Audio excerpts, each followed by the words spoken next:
Filipino families finding it harder to make ends meet, so much so that more households now rate themselves poor as they find their purchasing power declining with record inflation. Shaila Francisco with the story.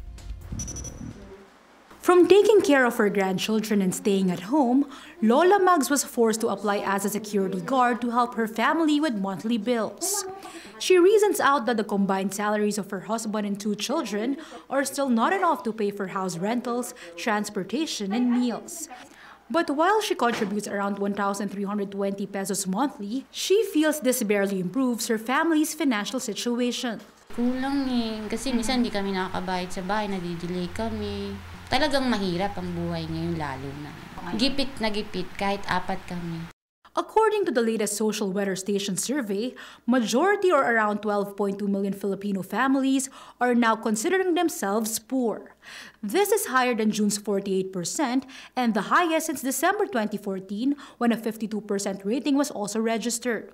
Of the families who rated themselves poor, 8% considered themselves newly poor or those who were not poor 1 to 4 years ago. 6% used to be non-poor 5 or more years ago, while 39% have never experienced being non-poor. Respondents said they would need a monthly income of 10,000 pesos for them to consider themselves non-poor, but they lack 5,000 pesos. The same survey also reported that 36%, or around 8.5 million Filipino families, consider themselves as food poor. This is higher than June's 34% and the highest since June 2015.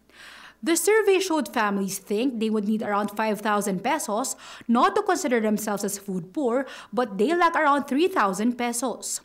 An economist explains this is still due to inflation, which peaked in September.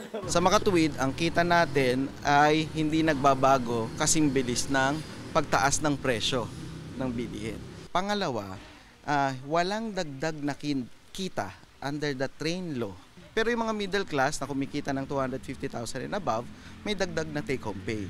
Pero yung ibang wala, yung minimum wage earner na wala naman talaga silang income tax to begin with, apektado sila na mas mataas na presyo ng bilihin.